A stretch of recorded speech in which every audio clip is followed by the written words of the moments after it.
तो हेलो दोस्तों, तो मैं हूं आपका दोस्त अंकितेश कुमार और फिर से नए अंदाज और नए वीडियो के साथ आपके सामने फिर से हाजिर हूं। आज का हमारा नया टॉपिक है अलंकार। अलंकार इसलिए पढ़ाया जा रहा है क्योंकि हम जानते हैं कि अब हाई स्कूल 9th है और 10th है, 12th है और भी सारे कई सारे एग्जाम्स में अलंकार बहुत मायने रखता है। एक एक दो दो नंबर के सवाल कंपटीशन में भी पूछ लिए जाते हैं कभी कभी। ठीक है, आइए जानते हैं अलंकार है क्या, अलंकार के कितने कितने भेद हैं, क्या है, ये पूरी चीज़ की जानकारी लेते हैं। ये जो अलंकार लिखा हुआ है आप इसकी एक बार स्क्रीनशॉट ले लीजिए या फिर इसकी फ़ोटो खींच लीजिए। आइए हम समझते हैं अलंकार। अलंकार शब्द जैसे आभूषण हो गया, सजावट हो गया। ठीक है, अलंकार और अलंकार ये दो चीज़ होती हैं, याद रखिएगा। ठीक है, पहले हम पढ़ते हैं अलंकार, क्योंकि हमें जो है हमारी जो सब्जेक्ट में है उसमें लिखा है क्या, अलंकार। अलंकार्य नहीं पढ़ना है, हमें अलंकार पढ़ना है। ठीक है, अलंकार्य और अलंकार में अंतर है। आइए जानते हैं। अलंकार का मतलब होता है शोभा, सजावट, आभूषण, इन सब से। जैसे आभूषण है, हमने क्या कहते हैं, या कुछ हमने लगा लिया, पहन लिया, तो उससे हमारी शोभा बढ़ गई। ठीक है, तो क्या हुआ, वो मेरे लिए अलंकार है। अगर किसी महिला ने कोई आभूषण पहन लिया, किसी स्त्री ने कोई आभूषण पहन लिया, उसकी वजह से उसकी शोभा बढ़ गई, तो क्या है, अलंकार है उसके लिए। ठीक है, यहीं पर काव्य काव्य काव्य में शोभा बढ़ाने वाले तत्वों को अथवा वर्णों को अथवा शब्दों को अलंकार ही कहते हैं। ठीक है, ये सब अलंकार जो है कितने प्रकार के होते हैं, तो 3 प्रकार के होते हैं। और समझ लेते हैं अलंकार ही किसे कहते हैं। तो कार्य को, जिस कार्य को करने से कर्ता, मतलब जो कार्य, जो इंसान वो कार्य कर रहा है, कर्ता। ठीक है, तो जिस कार्य को करने से कर्ता की शोभा बढ़ती हो, वहाँ पर कौन सा अलंकार होता है, वहाँ पर अलंकार्य होता है। पूरा कार्य होता है। ठीक है, वहाँ पर अलंकार्य होता है। अब आइए जानते हैं कि अलंकार हमें पढ़ना क्या है, अलंकार। ठीक है, तो अलंकार के कितने भेद हैं, तो अलंकार के 3 भेद हैं। कौन कौन से, शब्दालंकार, अर्थालंकार और उभयालंकार। हमें पढ़ना कौन सा है, तो हमें पढ़ना है शब्दालंकार और अर्थालंकार। ठीक, आइए जानते हैं शब्दालंकार। ठीक है, शब्दालंकार जहाँ पर शब्दों अथवा वर्णों के द्वारा काव्य में शोभा या सौंदर्य पाया जाता हो, काव्य अथवा वाक्य में शोभा अथवा सौंदर्य पाया जाता हो, वहाँ पर कौन सा अलंकार होता है, तो वहाँ पर शब्दालंकार होता है। उदाहरण के लिए जैसे देख लिया जाए तो जैसे कि एक उदाहरण ले लिया कि चारु चंद्र की चंचल किरणें खेल रही हैं जल थल में। इसमें क्या आ रहा है, चा कई बार आ रहा है। एक जैसे इसमें ना समझ में आए तो एक और उदाहरण है, क्या है, तरन तनुजा तट तमाल तरुअर बहु छाए। ता वर्ण की बार बार आवृत्ति होने पर यहाँ पर कौन सा अलंकार है, तो यहाँ पर शब्दालंकार है। शब्दालंकार है, तो शब्दालंकार में कौन सा अलंकार है, तो ये अनुप्रास अलंकार है। अनुप्रास अलंकार में भी कई अलंकार आते हैं, वो सब भी पढ़ेंगे आज। ठीक, कुछ नहीं छोड़ेंगे। और एक चीज, अब ये तो अलंकार के हम जान गए। ठीक है, तो आइए थोड़ा सा हम देख लेते हैं इस और भी। चलिए, अलंकार है, अलंकार का मतलब होता है, अलंकार का अर्थ होता है सजावट या आभूषण, अर्थात साहित्य में काव्य की शोभा बढ़ाने वाले तत्वों, वर्णों, शब्दों को अलंकार कहते हैं। ठीक है, अलंकार जिस कार्य को करने से कर्ता की शोभा बढ़ जाए उसे अलंकार कहा जाता है। यहाँ पर कर्ता की शोभा बढ़ रही, किसकी, कर्ता की, जो इस कार्य को कर रहा है। ठीक है, तो किसकी शोभा बढ़ रही, कर्ता की। हमें पढ़ना कौन सा है, तो हमें अलंकार पढ़ना है, अलंकार पढ़ना है। ठीक है, तो यहाँ पर क्या है, हम अलंकार, हमें उभय अलंकार नहीं पढ़ना है, हमें पढ़ना है अर्थालंकार और शब्दालंकार, क्योंकि यही दोनों मेन है हमारे लिए। तो आते हैं शब्दालंकार। शब्दालंकार जहाँ पर एक ही वर्ण की या जहाँ पर शब्दों द्वारा अथवा वर्णों द्वारा काव्य में सौंदर्य पाया जाता हो, वहाँ पर कौन सा अलंकार होता है, तो वहाँ पर शब्दालंकार होता है। जैसे चारु चंद्र की चंचल किरणें खेल रही हैं जल थल में, ये उदाहरण है। कभी कभी उदाहरण पूछता है कि हाँ भैया उदाहरण क्या होगा। अब जैसे मान लीजिए हम उदाहरण एक और दे देते हैं, कौन सा, खड़क सिंह के खड़कने से खड़कती हैं खिड़कियां, खिड़कियों के खड़कने से खड़कता है खड़क सिंह। ठीक है, यहीं पर और उदाहरण ले सकते हैं, पके पेड़ पर पका पपीता, पका पेड़ या पका पपीता। ठीक है, अब देखिए इसमें 2 अलंकार हो गया, पका पेड़ या पका पपीता। ठीक है, इसमें क्या हो रहा है कि इसमें भ्रम हो रहा है, तो भ्रांतिमान अलंकार हो सकता है ना। जैसे एक भ्रमित होता है, कहते नहीं है कि वहाँ पर नारी बीचे सारी है कि सारी बीचे नारी है, नारी ही की सारी है कि सारी ही की नारी है। ठीक है, वो अभी बाद में पढ़ेंगे, पहले यहाँ पे आइए देखते हैं। तो कौन सा अलंकार है यहाँ पे? उदाहरण के तौर पे हम कई सारे अलंकार रख सकते हैं, जैसे कि मजाक के तौर पे, कैसे? पके पेड़ पर पका पपीता, पका पेड़ या पका पपीता, पके पेड़ को पकड़े पिंकू, पिंकू पकड़े पका पपीता। ठीक है, यहीं पर और अलंकार जोड़ सकते हैं, बहुत सारे हैं, जैसे तरन तनुजा तट तमाल तरुअर बहुछाए। ठीक है, और बहुत सारी हैं। ठीक है, आइए जानते हैं। तो हम पढ़ेंगे पहले शब्दालंकार। ठीक है, शब्दालंकार के भी कई रूप हैं। कौन कौन से? अनुप्रास अलंकार पहला, यमक अलंकार, यमक अलंकार, उसके बाद श्लेष अलंकार, रही मन पानी राखिए बिन पानी सब सून, पानी गए न उब रहे मोती मानस चून। वक्रोक्ति अलंकार, पुनरावृत्त अलंकार, पुनरावृत्त मतलब जिसकी आवृत्ति बार बार होती है। ठीक है, जब दोबारा पुनरावृत्त मतलब कि दोबारा फिर से लौट कर वही चीज आ जाए। ठीक है, उसके बाद जहां पर एक ही वर्ण की बार बार आवृत्ति होती है वहां पर अनुप्रास अलंकार होता है। ठीक है, अनुप्रास अलंकार के लिए एक उदाहरण कौन सा लिख सकते हैं? तो हम लिख सकते हैं उदाहरण,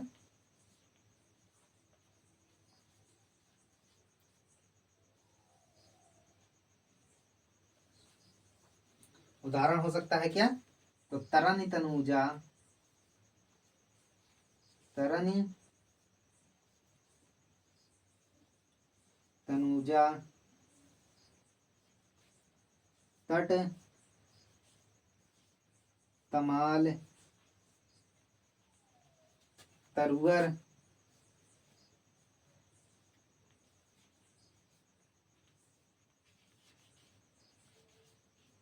बहु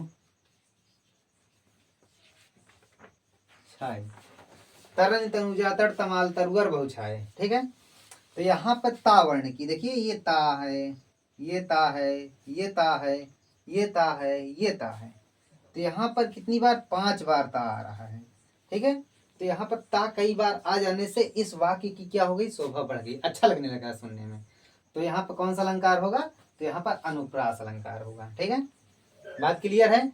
आगे चलें, चलिए आगे चलते हैं। एक बार रिपीट करते हैं। अलंकार, काव्य की शोभा बढ़ाने वाले शब्दों अथवा तत्वों को अलंकार कहते हैं। ठीक है, जैसे कि इसमें अलंकार में के 3 भेद होते हैं, शब्दालंकार, अर्थालंकार, उभयालंकार। इसमें से शब्दालंकार को जानते हैं पहले। शब्दालंकार में शब्दों अथवा वर्णों के द्वारा काव्य अथवा वाक्य में अगर सौंदर्य पाया जाता हो तो वहां पर कौन सा अलंकार होता है? वहां पर शब्दालंकार होता है। ठीक है, तो शब्दालंकार, शब्दालंकार का उदाहरण कौन सा हो सकता है? तो चारुचंद्र की चंचल किरणें खेल रही हैं जल थल में, ये क्या है? शब्दालंकार के उदाहरण है। शब्दालंकार के और भी भेद हैं, कौन कौन से हैं? तो अनुप्रास अलंकार, यमक अलंकार, श्लेष अलंकार, वक्रोक्ति अलंकार और पुनरावृत्त अलंकार। अब इसी में से अनुप्रास अलंकार की परिभाषा क्या हो सकती है? तो जहां पर एक ही वर्ण की बार बार आवृत्ति होती है वहां पर अनुप्रास अलंकार होता है। जैसे कि एक ही वर्ण, वर्ण माने होता है अक्षर। ठीक है, तो जैसे कि तरन तनुजा तट तमाल तरुअर बहु छाए, यहाँ पर एक अक्षर कौन सा? ता। ता वर्ण की कई बार आवृत्ति होने पर यहाँ पर कौन सा अलंकार है? तो यहाँ पर अनुप्रास अलंकार है। कभी कभी पूछ लेता है किस वर्ण की, तो लिखोगे आप लोग ता वर्ण की। ता वर्ण की बार बार आवृत्ति। और एक चीज जान लीजिए, आवृत्ति का मतलब होता है किसी चीज को एक बार आ जाना। ठीक है, किसी चीज का एक बार आ जाना तो वही आवृत्ति कहलाता है। लेकिन अगर यही भी जान लीजिए कि आवृत्ति जो है स्वयं होने लगे, जैसे कि हमने कह दिया कि चारुचंद्र की चंचल, जैसे हमने कह दिया चारुचंद्र, तो चारु चंद्र, तो यहाँ पर सिर्फ एक बार आवृत्ति हो रही है। कितनी बार? एक बार। कैसे? क्योंकि यहाँ पर एक चा था, एक चा और आ गया, तो एक बार आवृत्ति हुई। ठीक है, 2 बार आवृत्ति होने का मतलब क्या होता है? कि चंचल ही जोड़ दिया जाए। ठीक? तो यहाँ पर चा फिर आ गया, अब यहाँ पर 2 बार आवृत्ति हो गई है, ठीक है। अब कई बार आवृत्ति होने का मतलब तो आप जानते ही हैं, ये कई बार आवृत्ति है, ठीक है। चलिए आइए आगे चलते हैं। आइए अब हम जानते हैं अनुप्रास अलंकार के भेद। अनुप्रास अलंकार के भी कई भेद हैं, ठीक है। कौन कौन से आइए जानते हैं। अनुप्रास अलंकार में लाटानुप्रास अलंकार, अंत्यानुप्रास अलंकार, वित्त्यानुप्रास अलंकार, छेकानुप्रास अलंकार और श्रुत्यानुप्रास अलंकार, 5 प्रकार के अलंकार आते हैं। ये सब अपने अपने, जैसे हमने ले लिया कि छेकानुप्रास अलंकार। छेका मतलब कोई जैसे छेक ले हम लोगों को, ठीक है। जहाँ पर एक ही शब्द की 2 बार आवृत्ति हो जाए वहाँ पर छेकानुप्रास अलंकार होता है। एक ही शब्द अथवा वर्ण की, तो यहाँ पर एक ही वर्ण की जहाँ पर 2 बार आवृत्ति हो जाए वहाँ पर क्या होता है, छेकानुप्रास अलंकार हो जाता है। कैसे, जैसे कि आपने ले लिया कि जहाँ जैसे मान ली 2 बार का आ गया, 2 बार सा आ गया, ठीक है, मतलब अलग अलग शब्दों में, तो क्या हो गया, वहाँ पे छेकानुप्रास अलंकार हो गया। और वहाँ पे क्या है, वृत्त्यानुप्रास अलंकार। वृत्त का हम जानते हैं ना, सर्कल एक ठो ऐसे, ठीक है। एक यहाँ आ गया, एक यहाँ आ गया, एक यहाँ आ गया, एक यहाँ आ गया, एक यहाँ आ गया, और भी ले लीजिए एक आध दो ठो, तो ठीक है।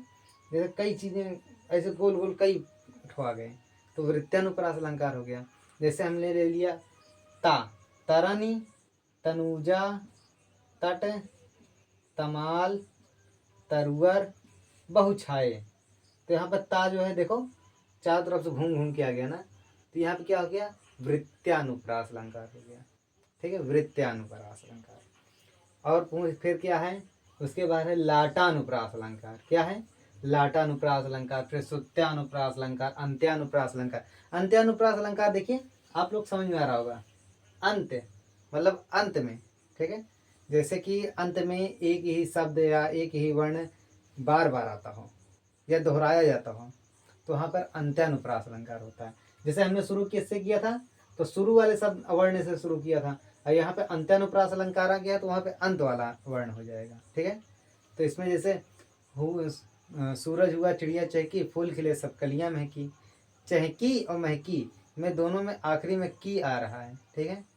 तो क्या होगा अलंकार, वहाँ पे कौन सा अलंकार हो जाएगा, तो वहाँ पे अंत्यानुप्रास अलंकार हो सकते। आइए अब हम जानते हैं कि कैसे क्या अलंकार है, ठीक है, समझते हैं। अनुप्रास अलंकार के 5 भेद हैं, छेकानुप्रास, वृत्त्यानुप्रास, लाटानुप्रास, श्रुत्यानुप्रास और अंत्यानुप्रास, ठीक है। तो छेकानुप्रास, जहाँ पर एक ही वर्ण की आवृत्ति 2 बार हो वहाँ पर छेकानुप्रास अलंकार होता है, ठीक है। कैसे, उदाहरण, इस करुणा कलिक हृदय में विकल रागनी बसती है। इसमें देखिए का, यहाँ पर का और यहाँ पर का, 2 बार का आया है, यहाँ ही कि यहाँ पे कौन सा अलंकार होगा, तो छेकानुप्रास अलंकार होगा। जहाँ एक ही वर्ण की, देखिए कह रहा है ना 2 बार, 2 बार हो गई, ठीक है। दूसरा क्या है हमारा, वृत्त्यानुप्रास अलंकार। तो जहाँ पर वर्णों की आवृत्ति बार बार होती है वहां पर वृत्त्यानुप्रास अलंकार होता है। जैसे तरनी, ता, तनुजा, तट, तमाल, तरुअर, बहुछाए, ठीक है।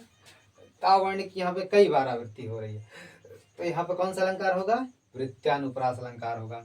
जहां पर लास्ट में ता मतलब ता वर्ण की या ता लाइन की जो भी अक्षरें हैं अगर वो आती हैं तो वहां पर कौन सा अलंकार हो जाएगा, वहां पर श्रुत्यानुप्रास अलंकार हो जाएगा। जैसे कि ता, था, दा, धा, ना, ठीक है, तो यहाँ पे कौन सा अलंकार हो जाएगा, श्रुत्यानुप्रास अलंकार हो जाएगा। जैसे कि यहाँ पे उदाहरण के तौर पे कौन सा ले लिया है, काहत, देखिए अंत में ना, तो काहत, देखिए जहां पर लास्ट में जैसे कोई अक्षर है तो उसके लास्ट में ये ता, ठीक, ये अक्षर है इसके लास्ट में ता, ये अक्षर है इसके लास्ट में ता, तो ये कई बार आ रहा है, ठीक है।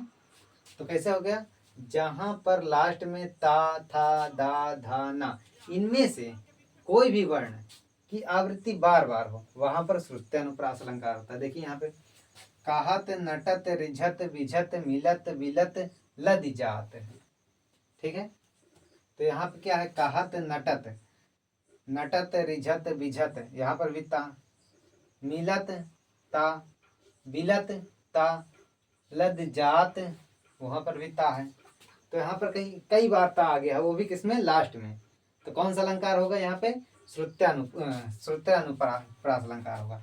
और यही नहीं कि ता ही आए, था भी आ सकता है, दा भी आ सकता है, धा भी आ सकता है और ना भी आ सकता है। ठीक है, तो ध्यान दीजिएगा।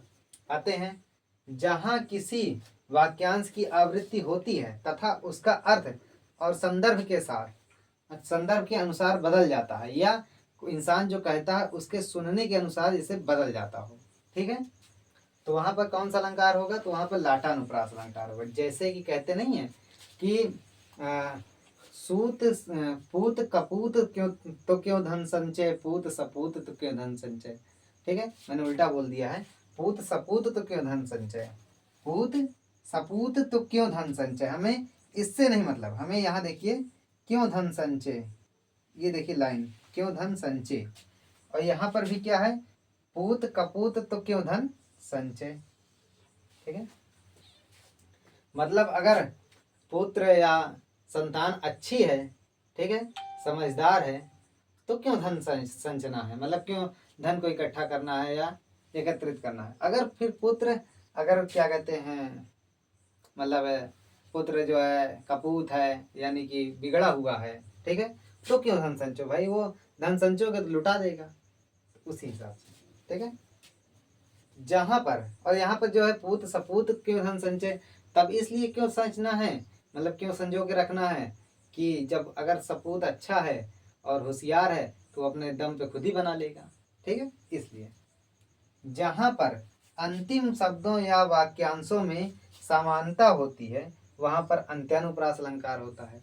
अंतिम शब्दों या वाक्यांशों में क्या होता है, समानता होती है।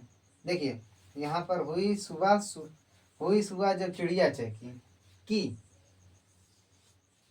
फूल खिले सब कलियां महकी की, तो यहाँ पर कौन सा अलंकार होगा, यहाँ पर होगा अंत्यानुप्रास अलंकार। ठीक है, कौन सा, अंत्यानुप्रास अलंकार। आइए दोहरा लेते हैं। अनुप्रास अलंकार, जहाँ पर छेकानुप्रास, वृत्तानुप्रास, लाटानुप्रास, श्रुत्यानुप्रास और अंत्यानुप्रास। जहाँ पर एक ही वर्ण की दो बार आवृत्ति होती है वहां पर छेकानुप्रास अलंकार होता है। जहाँ पर एक ही वर्ण की कई बार आवृत्ति होती है वहां पर वृत्तानुप्रास अलंकार हो जाता है। और जहाँ पर सा, ता, था, दा, धा, ना, इन शब्द की आवृत्ति लास्ट के या वाक्य के या शब्द के लास्ट में होती है कई बार, तो वहां पर कौन सा हो जाता है, श्रुत्यानुप्रास अलंकार हो जाता है। और जहां पर क्या है, जहां पर क्या कहते हैं, शब्दों या वाक्यांशों की आवृत्ति हो जाती है और उसका अर्थ बदल जाता है संदर्भ के अनुसार, तो वहां पर कौन सा अलंकार होता है, लाटानुप्रास अलंकार हो जाता है। ठीक है, और जहां पर अंत में, जिस शब्द में या वाक्य में अंत में क्या होता है कि एक ही वर्ण की कई बार आवृत्ति हो जाए या वही वर्ण बार बार प्रयोग हो जाए, ठीक है, तो वहां पर कौन सा अलंकार होता है, वहां पर अंत्यानुप्रास अलंकार होता है। आइए समझते हैं अब आगे। जब हम बात करते हैं, हमने अभी तक सिर्फ कौन सा अलंकार पढ़ा है, अनुप्रास अलंकार। अब आते हैं हम यमक अलंकार पे। कौन सा, यमक अलंकार। तो यमक अलंकार में जहाँ किसी शब्द की आवृत्ति दो या दो से अधिक बार हो लेकिन अर्थ उसका जो है अलग अलग निकले, मतलब जैसे एक ही शब्द, जैसे मान लीजिए कहना हो गया, कहना कहना, ठीक, तो उन दोनों का अर्थ अलग अलग निकले तो वहां पर क्या होगा, यमक अलंकार होगा। ठीक है, आइए समझते हैं कैसे होता है। जैसे कि कनक कनकते सौ गुनी, माँ दकता अधिकाय, वजक खाए बौराए, वजक पाए बौराए। ठीक है, खाए का यहाँ से हो रहा है खाना है। अब यहाँ पे पहले लाइन में कह रहा है खाए से, ठीक है, यानी कि पहला कनक का अर्थ क्या हो जाएगा, धतूरे से, और दूसरे का अर्थ क्या है, पाए बौराए, मतलब पा रहा है, तो यानी कि सोने से है। दूसरे कनक का अर्थ सोने से है। ठीक है, और यहीं पे हम दूसरा ले लेते हैं एक उदाहरण और, काली घटा का घमंड घटा, मतलब काली घटा का मतलब बादल, ठीक है, काली घटा से मतलब काले बादल, ठीक है, का घमंड घटा, मतलब एक घटा का कहने का मतलब है कि बादल से, और दूसरे घटा का कहने का मतलब है कम हो रहा है। ठीक है, तो मतलब काली घटा मतलब काले बादल का जो घमंड था वो कम हो गया यहाँ पर। ठीक है, एक घटा का अर्थ है क्या है, बादल से, और दूसरे घटा का अर्थ है क्या, कम होने से। ठीक, चलिए फिर वहीं पर है श्लेष अलंकार। श्लेष अलंकार में थोड़ा सा दिक्कत होती है लोगों को, आइए समझते हैं इसे आसानी से। श्लेष अलंकार को क्या है कि जहां एक ही वर्ण की, एक ही शब्द की बार बार आवृत्ति हो, परंतु उसका अर्थ अलग अलग हो, ठीक है, तो वहां पर क्या होता है, श्लेष अलंकार होता है दोनों एक ही तरह का। आइए थोड़ा समझते हैं, ठीक है। रही मन पानी राखिए, बिन पानी सब सोन, पानी गए न उबरे, मोती मानुष चून। इसका अर्थ अलग अलग निकालते हैं। चलिए पहले यही समझते हैं यमक अलंकार। जहां पर एक ही वर्ण की, जहां पर एक ही वर्ण, एक ही शब्द की आवृत्ति, वर्ण माने होता है अक्षर, यहाँ पर शब्द होगा, शब्द अलंकार चल रहा है। तो जहां पर एक ही शब्द की आवृत्ति दो या दो से अधिक बार हो, वहां परंतु उनका अर्थ अलग अलग हो, वहां पर क्या होगा, यमक अलंकार होगा। आप लोग इसका स्क्रीनशॉट ले सकते हैं, बहुत आसानी से, बहुत अच्छे से लिखा है हमने, ठीक है। वहां पर यमक अलंकार होता है। जैसे कनक कनकते सौगुनी, मादकता अधिकाय, व खाए बौराए नर, व पाए बौराए, ठीक है। वह खाए पहले का अर्थ है खाने से, तो पहले कनक का अर्थ क्या हो जाएगा, धतूरा। क्या हो जाएगा, धतूरा। पहले कनक का अर्थ हो जाता है धतूरे से, वहीं पर दूसरे कनक का अर्थ क्या हो जाता है, सोने से। तो क्या है, धतूरा, ये पहले कनक का अर्थ है। और यही दूसरे कनक का अर्थ क्या है, तो सोना, मतलब सो जाना नहीं, सोना, सच वाला। वहीं पर है श्लेष अलंकार। वह अलंकार जहां पर एक ही शब्द के अधिक अर्थ हो निकले।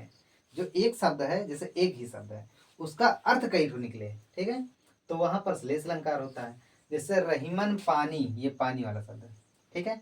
राखिए, बिन पानी सब सून, पानी यहाँ पर फिर पानी है। पानी गए न उबरे, मोती मानुष चून। मोती की तुलना की जा रही है यहाँ पर। देखिए यहाँ पर पहले जो मोती है, मोती के संदर्भ में पानी की चमक क्या है, पानी चमक रहा है, मतलब कहने का है कि पानी जो है मोती के भांति चमक रहा है, ठीक है। मनुष्य के संदर्भ में पानी का अर्थ सम्मान और प्रतिष्ठा से है, ठीक है। और वही चूने, चूना या चून जिसे कहते हैं, मोती मानुष चून, ठीक। तो यहाँ पे चूने से, चूने के संदर्भ में इसका अर्थ क्या है कि ये जल, यानी कि पानी, ठीक, जल है। चलिए वक्रोक्ति अलंकार। वक्रोक्ति अलंकार का मतलब है कि कहा कुछ जाए और समझा कुछ जाए, ठीक है। जैसे कि जहां पर कहा कुछ जाए और लोग कुछ अलग ही समझे, वहां पर वक्रोक्ति अलंकार होता है, एकदम आसान भाषा में, ठीक है। जैसे कि उदाहरण, मैं सुकुमारी नाथ बन जोगूं, तुम ही तप मो कहूं न भोगूं। यहाँ पे ये जो महिला हैं वो कह रही हैं कि मेरे लिए जंगल जो है सही नहीं है। तो जो सुनने वाला सुन रहा है वो क्या समझ रहा है कि वो चाहती है कि उनके लिए जंगल सही है, वो जंगल में जाना चाहती हैं, ठीक है। तो मतलब वो कह कुछ और रही हैं और सामने वाला कुछ और समझ रहा है, ठीक। पुनरावृत्ति अलंकार। पुनरावृत्ति का मतलब होता है जैसे पुनर, ठीक है, हम इसे हटा देते हैं। आवृत्ति, ये वाला अर्थ पुनर्धन आवृत्ति, ऐसे होगा ना, देखिए पुनर्धन आवृत्ति, ऐसे समझते हैं इसको थोड़ा सा। पुनर्धन आवृत्ति मतलब पुनर का मतलब जैसे होता नहीं, हमने सुना होगा पुनर्जन्म, मूवीज वगैरह बहुत देखी होगी, ठीक है। तो पुनर मतलब दोबारा, पुनर का मतलब होता है कि दोबारा। वहीं पर उक्ति का उच्चारण से का संयोजन है, ठीक है। यहीं पे पुनरोक्ति, उक्ति हो गया यहाँ पे,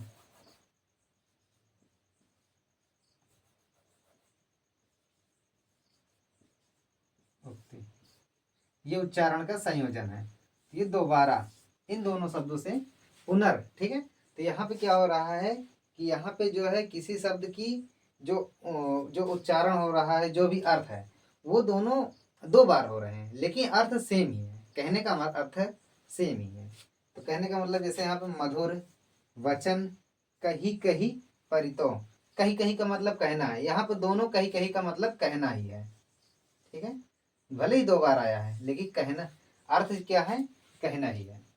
ठीक, तो आइए एक बार और फिर से देख लेते हैं कि अभी जो हमने पढ़ा था अनुप्रास अलंकार, अब यहाँ पर पढ़ रहे हैं क्या, यमक अलंकार, जहाँ 2 या 2 से अधिक शब्दों का अर्थ अलग अलग निकले, वहां पे क्या होता है, वहां पे क्या वहां पे यमक अलंकार होता है। इसका तो 3 उदाहरण है, जैसे काली घटा का घमंड घटा और कनक कनकते सौगुनी। ठीक है, उसके बाद श्लेष अलंकार, श्लेष, उसके बाद वक्रोक्ति और पुनर्वृत्ति। चलिए आगे देखते हैं। तो आइए दोस्तों, अब हम पढ़ते हैं अर्थालंकार। अर्थालंकार क्या है?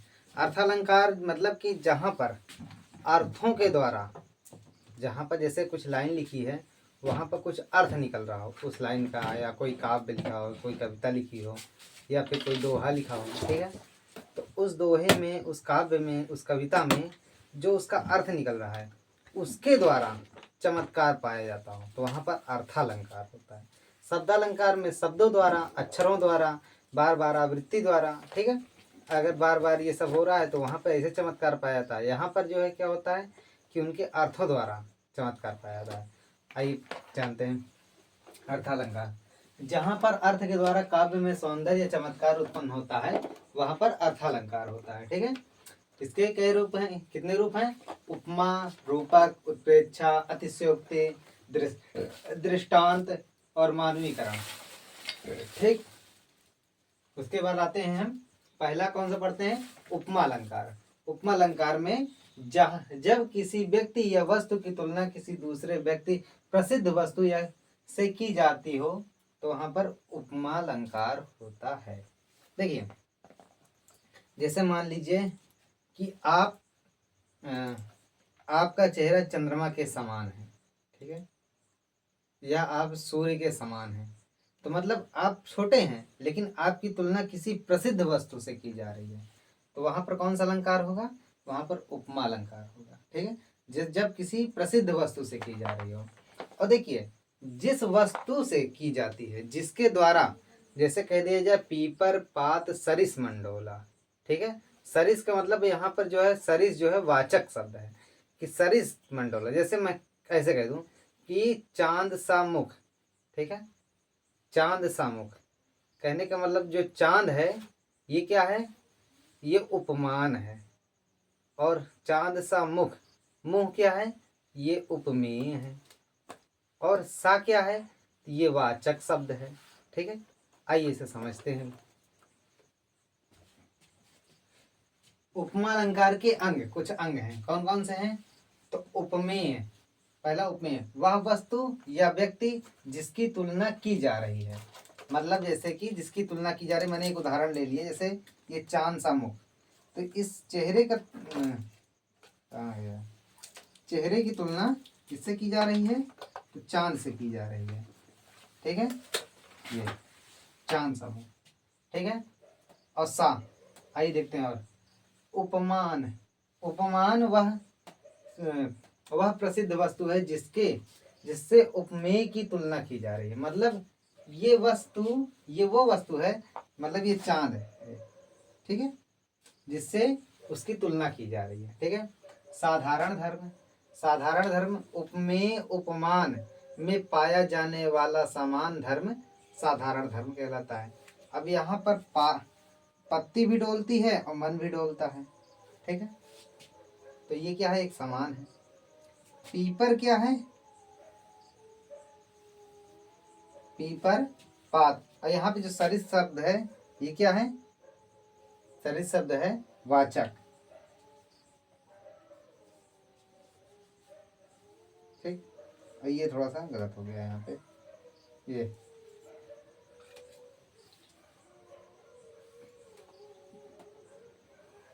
ये जो पीपल है, पीपल का मन से कर दिया गया है, पात का डोला से। पत्ती डोलती रहती है तो पत्ती का डोलना। ठीक, ऐसे। आइए देखते हैं। देखिए, अब यहाँ पे आसानी समझ में आ रहा है। उपमेय क्या है? उपमेय वह वस्तु है जिसकी तुलना की जा रही है। उपमान वह वस्तु है, मतलब वह प्रसिद्ध वस्तु है जिससे तुलना की जा रही है। मतलब जिससे तुलना की जा रही है। जैसे अभी किसी की तुलना मुकेश अंबानी से की जाए तो वो क्या हो गया कि जो वो छोटा दर्जा का है और उसकी तुलना मुकेश अंबानी से की जाने लगे, तो क्या हो जाएगा वहां पर कि वो जो छोटा व्यक्ति है वो क्या है, उपमेय है। और जो बड़ा व्यक्ति है मतलब कि मुकेश अंबानी जी, तो क्या कहलाएंगे, उपमान कहलाएंगे। ठीक है, ऐसे समझ लीजिए। साधारण धर्म समझ लीजिए, वाचक शब्द। उपमेय से उपमान की तुलना जिस शब्द से की जाती है वह वाचक शब्द कहलाता है। वाचक शब्द में कौन सा सम आ जाता है, समान, कि आप चांद की तरह हैं, चांद के समान हैं। ठीक है, ऐसे सम समान तरह सरिस, देखिए आता नहीं, सरिस पीपर पात सरिस मंडोला, सुदृढ़ इव सा सी, आपका क्या कहते हैं, आपका दिल महान सा है। ठीक है, ऐसे सा सी से, ये सब क्या है, वाचक शब्द हैं। ठीक है, आइए जानते हैं पूर्वोपमा अलंकार। मतलब पूर्व मतलब उपमा के पूर्व मतलब पहले, उपमा अलंकार के पूर्व मतलब पहले। ठीक है, पूर्व अलंकार जहां पर उपमेय उपमान वाचक शब्द साधारण धर्म ये चारों हो, वहां पर क्या होता है, वहां पर पूर्वोपमा अलंकार होता है। ठीक है, अब आइए इन सब का उदाहरण समझ लेते हैं। जैसे चांद सा मुख, क्या, चांद सा मुख, चांद क्या है, उपमान है, मुख क्या है, उपमेय है, और सा क्या है, वाचक शब्द है। ठीक है, आइए आगे चलते हैं। तो आइए अब हम शुरू करते हैं रूपक अलंकार। ठीक है, आपकी जो है कुछ अलंकार ऐसे भी हैं जो जल्दी से पूछे नहीं जाते हैं, तो उनको भी ऊपर ऊपर ऐसे देखेंगे। ठीक है, लेकिन पढ़ेंगे साथ। ठीक, आइए पढ़ते हैं रूपक अलंकार। जहाँ उपमेय में उपमान की, इस अलंकार में उपमेय और उपमान एक दूसरे से अलग ना मानकर एक ही मान लिया जाता है। मतलब जैसे उपमेय उपमान, जैसे हम यहाँ वहाँ पे क्या कर रहे थे, तुलना कर रहे थे, तो वहाँ पे अब यहाँ पे तुलना नहीं हो रही है, ये दोनों को एक ही मान लिया जा रहा है। ठीक है, कि ये दोनों एक ही चीज है। ठीक है, जैसे कि अब मान लेते हैं कि पायो जी मैं तो राम रतन धन पायो। ठीक है, यहाँ पे राम जी, जो राम है, राम जी, इनकी तुलना यहाँ पे तुलना नहीं हो रही है, वहां पे तुलना हो रही थी। अगर उस अलंकार में होता तो यहाँ पे तुलना हो जाती, लेकिन यहाँ क्या है, राम जी तो है क्या, उपमेय, और उपमान क्या है, इनसे तुलना की जा रही थी। ठीक है, अब इन दोनों को एक ही मान लिया गया है। ठीक है, तो यहाँ पे क्या हो गया है, रूपक अलंकार हो गया है। उत्प्रेक्ष अलंकार, जहाँ उपमेय में उपमान की संभावना की जाए या होने की संभावना हो कि ऐसा है वहाँ पर, या एक क्या कहते हैं, होने की संभावना होती है कि हाँ वहाँ पर कोई चीज़ है, तो वहाँ पर कौन सा अलंकार होगा, वहाँ पर उत्प्रेक्ष अलंकार होगा। तो इसका कुछ क्या कहते हैं, पहचानने के शब्द हैं। जैसे मनु मानो, जनु जानो, मनहु जनहु, ज्यों। ठीक है, जैसे एक उदाहरण ले लिया जाए, सोहत ओढ़े पीट पटु, श्याम सलोने गात, मनो नीलमणि शैल पर, आतप पर्यो प्रभात। मनहु, देखिए मनहु आ गया ना, आइए इसका अर्थ भी जान लेते हैं। सोहत ओढ़े पीट पटु, श्याम सलोने गात। ठीक है, श्री कृष्ण जी एक पीले रंग का कपड़ा पहन लिए हैं या कुछ लपेट लिए हैं, जिसकी वजह से उनका शरीर ऐसा लग रहा है मानो नीलमणि शैल पर, मतलब नीलमणि पर्वत पर सूरज की सुबह वाली किरण या सूरज का सुप्रभात पड़ रहा हो, ऐसा लग रहा है। ठीक है, तो और उसके बाद है अतिशयोक्ति अलंकार, जहाँ पर किसी बात को बढ़ा चढ़ा करके बहुत ज़्यादा, मतलब कि इतना, मतलब कि इतना बढ़ा चढ़ा दिया जाए कि उसका कोई अर्थ ही ना निकले एक तरह से। ठीक है, बहुत ज़्यादा बढ़ा चढ़ा करके बताया जाए, वहाँ पे अतिशयोक्ति अलंकार होता है। जैसे कि अब कह दिया जाए कि उदाहरण के तौर पर, हनुमान जी की पूंछ में लगन न पाई आग, लंका सगरी जल गई, गए निशाचर भाग। अब देखो, ये तो शायद कम समझ में आया होगा, एक और पढ़ते हैं। आगे नदियां पड़ी अपार, घोड़ा कैसे उतरे पार। ठीक, राणा ने सोचा इस पार, तब तक था चेतक उस पार। अब देखिए, वो सोच ही रहे हैं कि अब जो मतलब बड़ी सी नदियां है, उसके उस पार घोड़ा जाए कैसे। अब ये सोच ही रहे हैं कि घोड़ा उस पार चला गया।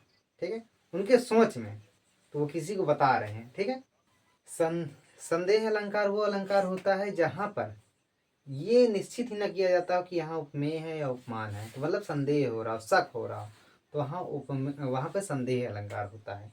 उसके बाद है भ्रांतिमान, जहाँ पर भ्रम उत्पन्न हो रहा हो, ठीक है, जहाँ पर भ्रमित हो रहे हो लोग, वहाँ पर भ्रम अलंकार होता है। संदेह अलंकार का हम ऐसे उदाहरण समझ लेते हैं। संदेह अलंकार, संदेह अलंकार वो अलंकार है जिसमें संदेह हो रहा हो कि हाँ इसमें उपमेय में उपमान है कि क्या है क्या नहीं है, ठीक है, तो ये चीज़ का संदेह हो रहा हो, ठीक।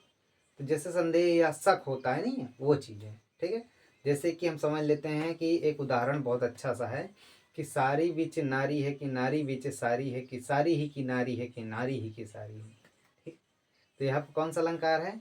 संदेह अलंकार है। भ्रांतिमान अलंकार क्या दिया है? भ्रांतिमान अलंकार, जहाँ पे भ्रम उत्पन्न हो रहा हो, जहाँ पर भ्रम उत्पन्न हो रहा होगा वहाँ पर भ्रांति अलंकार होगा, ठीक है। अन्योक्ति अलंकार, जहाँ पर किसी बात को सीधा सीधा न कहकर किसी और के जरिए कहा जाए वहाँ पर अन्योक्ति अलंकार होता है। और आते हैं मानवीकरण अलंकार पर।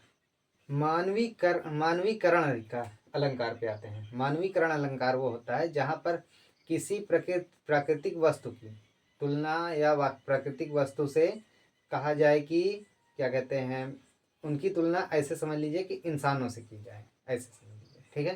कैसे? जहाँ पर कह दिया जाए कि फूल हंस रहे हैं, ठीक है, नदियाँ गा रही हैं, इंसान ही गाते हैं, नदियाँ तो गाएंगी नहीं, ठीक है। फूल हंस रहे हैं, इंसान ही हंसेंगे, है ना, ऐसे, ठीक है। तो मिलते हैं अब अगले से वीडियो में नए समाचार की तरह, नए वीडियो की तरह और नए किसी नए टॉपिक की तरह, ठीक है। तब तक के लिए खुश रहिए, ख्याल रखिए और मुस्कुराते रहिए।